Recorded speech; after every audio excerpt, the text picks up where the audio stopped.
إخوتي وأحبتي في الله، ويا من مستقبل الأمة معقود بكم وبتضحياتكم، لم يعد خافيا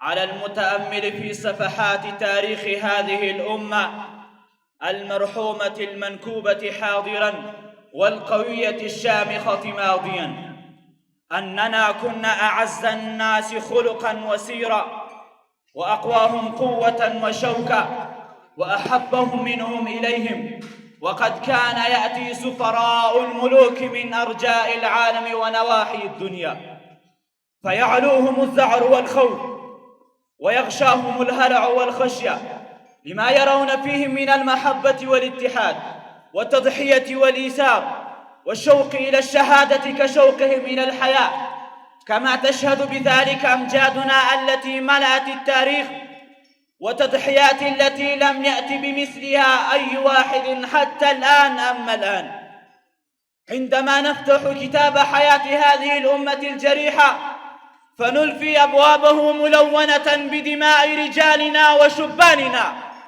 مبتلة بدموع سكاننا وأفتاننا، فلما هذا الضعف والوهن لنا والقوة والشوكة لهم؟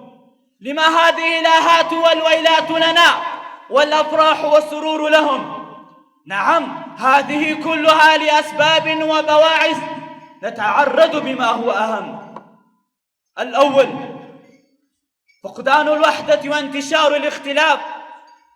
قال الله تعالى: وأطيعوا الله ورسوله ولا تنازعوا فتفشلوا وتذهب ريحكم واصبروا إن الله مع الصابرين.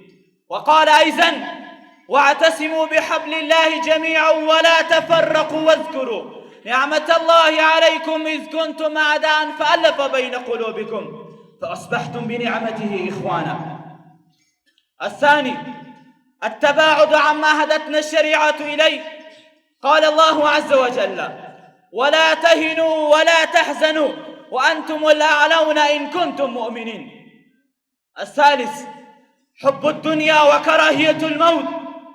عن ثوبان رضي الله تعالى عنه قال رسول الله صلى الله عليه وسلم: يوشك الأمم أن تداعى عليكم كما تداعى الأكلة إلى قصعتها. قال قائل: يا رسول الله، ومن قلة يومئذ؟ قال: لا، بل أنتم كثير ولكنكم غثاء كغثاء السيل، ولينزعن الله من صدور عدوكم المهابة منكم ولتعرفن في قلوبكم الوهن. قال قائل: يا رسول الله، وما الوهن؟ قال: حب الدنيا وكراهية الموت. الرابع، الهزيمة النفسية أمام الأعداء. فمن أعظم أسباب انحطاط المسلمين في العصر الأخير فقدهم كل ثقة بأنفسهم، وهو من أشد الأمراض الاجتماعية وأخبث الآفات الروحية لا يتسلط هذا الداء على أمة إلا ساقها إلى الفناء. الخامس، نشوء العصبيات والعنصرية. فإن العصبية وهو الداء العضال والوجع القارس والظلام الأسود والضلالة العمياء، بها تستباح الدماء وتزهق الأرواح. السادس، نسيان المسلمين ماضيهم المجيد. قد كان أسلافنا لا يملكون عدة كافية ولا هم عدد كثر، لكن إذا قصدوا جهة وأموا فتح بلدة جاهدوهم بنفس وروح وبقوتهم الإيمانية وعزمهم الراسخ حتى يفتحوها ويزينوهم بنعمة الإسلام العزيز. سادتي وأعزتي، فالأسباب كثيرة والبواعث متعددة، ولا علاج لها إلا العودة إلى ما كان عليه سلف الأمة من التوحيد والقيام بأمر الله والمحبة والاتحاد والتضحية والإيثار والجهاد والشهادة وترك العصبية والعنصرية وتمسك بالقرآن والسنة النبوية.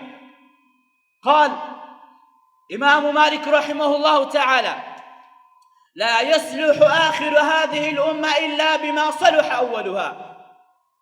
من هنا قال شيخ الهند محمود الحسن الديوبندي رحمه الله بعدما عانى ما يعاني الأمة من الضعف والاستكانة أن الباعث لهذه الداهية المحتاجة التي أحاطت بالأمة هو أمران: فقدان الوحدة وتأني بالقرآن.